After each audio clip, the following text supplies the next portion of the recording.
Sorry for wearing sunglasses. I'm still sick.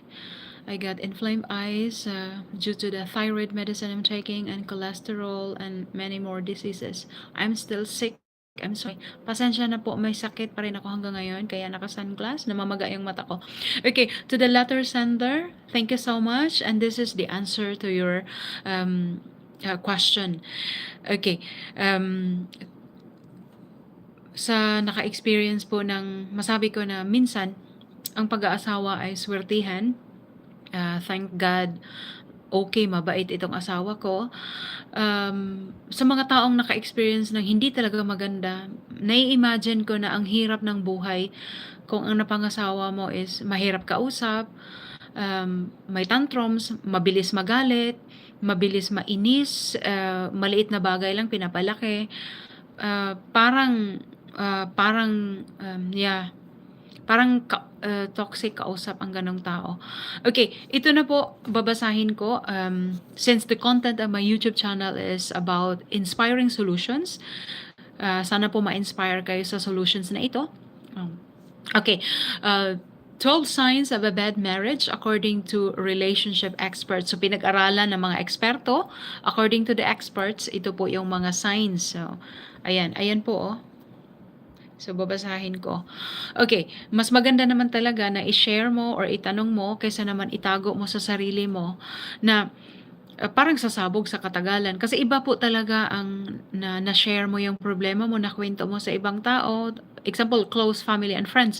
Kasi kung ikaw lang ang mag-iisip sa problema mo, tao ka lang, walang perpekto, baka dumating yung time na magdidilim ang paningin mo, sisikip ang dibdib mo, o kaya kikitid ang utak. Siyempre tao lang, walang perpekto. Posibleng kikitid ang utak mo hanggat feeling mo maliit yung mundo para sa'yo. So, no man is an island. We need human. As human being, we need another human being to comfort, to give advice. Hindi talaga pwede yung suluhin mo lahat kasi strong and independent ka. No matter how strong and independent you are, kapag nasa malaking problema ka na hindi mo na alam kung anong gagawin mo at minsan may mga ginagawa ka na ikaw na lang ang naniniwala na tama ang ginagawa mo, but not, hindi pala tama. Okay, so here are 12 signs of a bad marriage according to relationship experts, to the marriage according to the marriage counselors example. Thank you so much. Sorry, I'm still sick. May sakit pa rin ako hanggang ngayon kaya naka-sunglass. Okay, we provide tips on what to do if you find yourself in this type of relationship or if you're in this situation. Now, number 1, all marriages have their ups and downs. True, nobody is perfect. No relationship is perfect. Kasi magkaiba kayo eh. Nanggaling kayo sa iba't ibang upbringing. Thank you po sa isang nandyan. I'm still sick. That's why I'm wearing sunglasses. May sakit pa rin ako. Hanggang ngayon may sakit ako. Hinihingal ako. Pasensya na po. Okay, all marriages have their ups and downs. To the letter sender, thank you for the trust. Ito na po yung sagot. So, no marriage is perfect. And a good marriage is made, not born. Wala po yung pagpasok mo sa bahay niya, ready-made na lahat.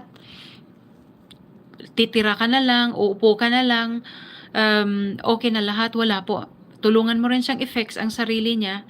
Okay, now, here, all marriages have their ups and downs, but if your own marriage is beginning to take a toll on your mental and physical health, it may be time to reevaluate if it's the right one for you.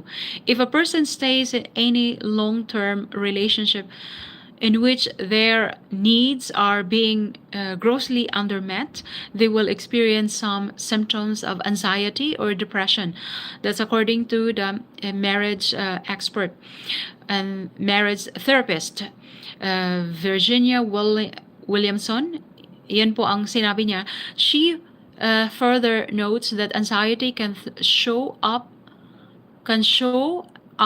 as gastrointestinal issues. Kaya yung ibang tao na may peptic ulcer, may ulcer, yung iba sumusuka na ng dugo, everyday sumusuka ng laway, matindi yung ulcer, may matinding stress po yun. Kasi yung stomach talaga natin ang unang nagre-react kapag worried tayo, stressed tayo. Yung iba naman, iba ang pakiramdam, sumasakit ang ulo. May ibang tao nasa tiyan, yung tiyan ang sumasakit. Okay, heaviness in the chest, parang naninikip ang dibdib mo, or heart palpitations, parang ang lakas ng kaba mo. While depression could lead to with gain, tumataba, or inexplicable lethargy, parang hindi mo ma-explain bakit pagod na pagod ka. People do manifest symptoms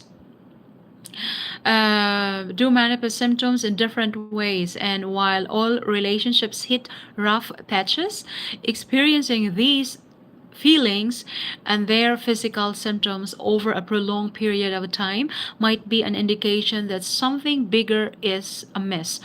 That's why it's truly important to look out for the sign of a failing marriage in order to recognize if you're keeping yourself in an unhealthy situation. Okay. Now, next here, ahead we put together a list of the top 12 signs of a bad marriage. And what to do if you find yourself in this type of situation. Top 12 signs of a bad marriage. Number one, according to the award-winning licensed psychologist, Dr. Chairman Jackman, uh, he said, a bad relationship is simply one that is unhealthy, toxic, unhealthy. In this relationship, one or all partners that exhibit a lack of respect, yes, lack of respect for each other, have trouble engaging in positive communication. Parang ang hirap niya kausap, although oh, I'm sorry, I cannot show my eyes. I'm still sick. I'm sick. I've got inflamed eyes. Okay. It's hard to engage with positive communication, and we have no interest in being together. She explains. So if you begin to notice the below signs that your relationship is moving into unhealthy place, it might be time to think about if and how you would like to move forward in your relationship. I have a friend. I know someone who has the same problem as this. She told me every time she talks to her husband, no time. Like, oh, I'm busy. Always restless. Do you think I have time for that? I'm busy. I have one focus. You focus at home and the kids, and then I focus on my job and my business. Their relationship was often like that. No time. The husband has no time. But of course, it is understandable that he's busy at work and at his business. But not even 1 minute a day, let's say 8, 10 minutes a day, 20 minutes a day, 30 minutes a day, that's not possible. As in every day your situation is like that, then something wrong. Okay, you feed contempt for your partner. You feel contempt. You feel contempt for your partner. The extreme feeling of loathing or disgust is different from being annoyed by certain behaviors in certain situations. It often includes eye rolling and in conversation and dismissing or invalidating almost all of what the other person has to say, regardless of the circumstances. At its worst, contempt looks like one or both partners are crawling out of their skin, having to be in each other's company, and it is clear they cannot see a single good thing in the other. That's according to Williamson. Um, um, Imagine the that kind of situation. If you're in that situation, of course it's hard. Some people can endure, some people have long patience, but some people are not that emotionally strong. So it's important that you talk to a close family or friend Then seek advice. No one is an island. Nobody can live alone in this world. So human needs human. Okay, though you might feel that contempt is that contempt is deserved, especially if, say, your spouse has had an attitude problem. It can be a relationship killer if not eventually addressed. So if you don't address the issue, if you don't talk about it, and then you will just be busy every day ignoring the problem, and that will lead to a bigger and worst problem. Okay, couples that show contempt for one another consistently have a low likelihood of successfully repairing their relationship. Yes. Some people, let's say a man, because my friend has the same problem as this. Okay, I told her maybe your husband thinks that you accepted him, you understand his behavior, and but for you, you expect an explanation, you expect sorry, apology, but for him, he thinks this way. Oh, she understands. Oh, she accepts me. This is me. This is the real me. So maybe your husband is always thinking that you accepted him. You understand everything, especially his behavior. He doesn't know. So he's also assuming you are assuming. That's what I told to my friend. And then, okay, let me continue. All right. But if you cannot acknowledge the good qualities your partner possesses, independent independent of your marital struggles, that they are a great parent or friend or professional, for example, then you may have reached the point of no return. Oh my God. All right. Your partner makes you feel bad about yourself. Example, insult. Just a joke. Yeah, sometimes joke is half meant. There's a little meaning behind that. Sometimes it's a pure joke. Yeah, you need to distinguish. You need to how to say you need to find out, you need to determine, is it really a pure joke or there is a hidden insult. Okay, now researcher John Gottman, who has studied couple interactions for many years, couple interactions, okay, outlines that there should be 5 positive interactions to every one negative interaction and healthy relationships. Of course, no one is perfect. All right, to balance the negative and positive, you need to see you need to notice something.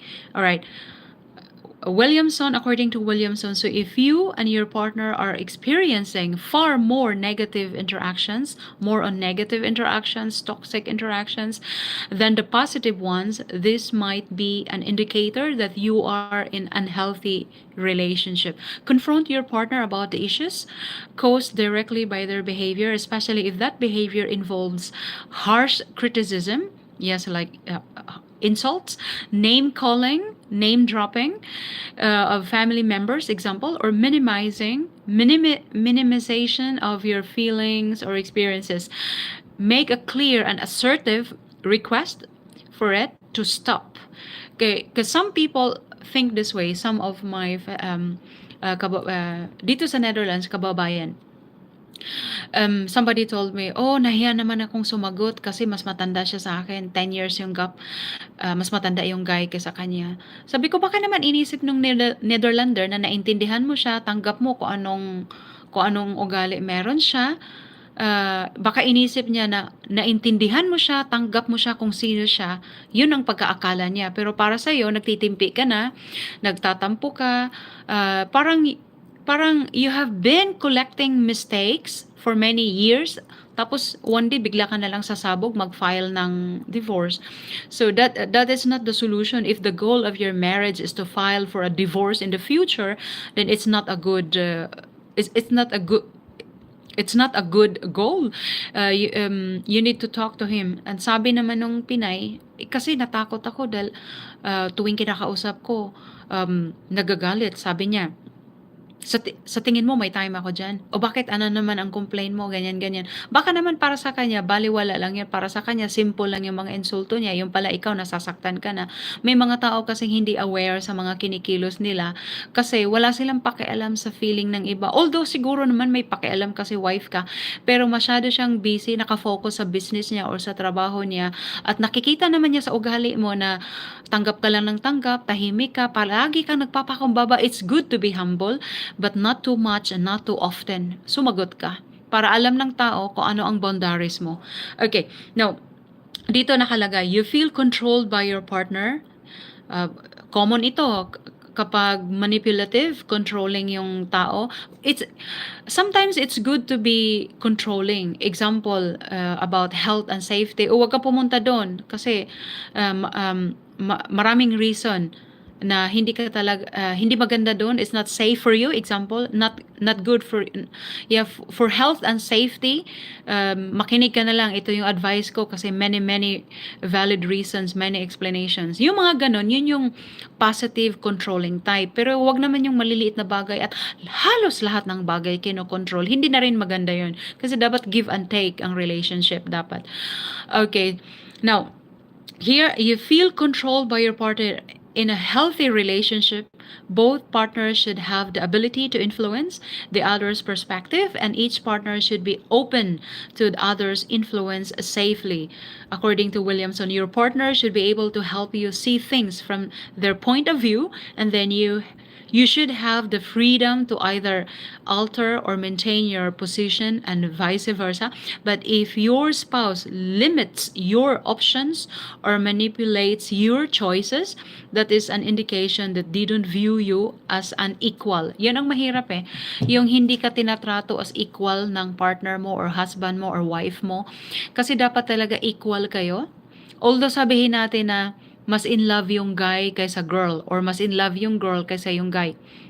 Okay, kung example, ikaw as a woman, alam mo na mas in love sa'yo yung husband mo, tapos ikaw, let's say 99% yung husband mo, 101% yung love niya sa'yo. Wag naman asuhin. Always anticipate the unpredictable. Tao lang yung husband mo, darating ang time mapupuno yan. Always anticipate the unpredictable kasi hindi mo alam kung kailan magbago, kung anong level of pain na ang naramdaman niya. Hindi mo alam yun. Kasi may mga time talaga na tinatago lang, hindi na lang sinasabi dahil nawala na rin sa isip niya, lal busy sa work. Kasi pag nag-asawa talaga tayo, nakafocus tayo sa goal, sa pamilya. Although life-work balance ang dapat, no? Pero hindi naman lahat ng tao kayang gawin yon, lalo na kung mahinahabol siyang due date or deadline or to finish a project.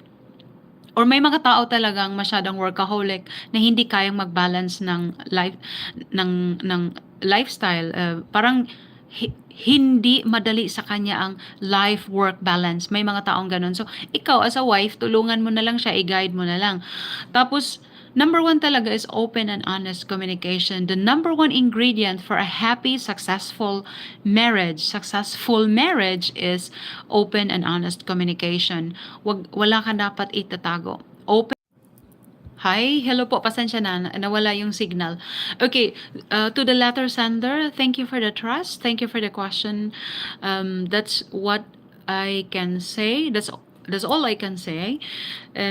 That's my advice, my tips, based on what I have read. So, ayun po.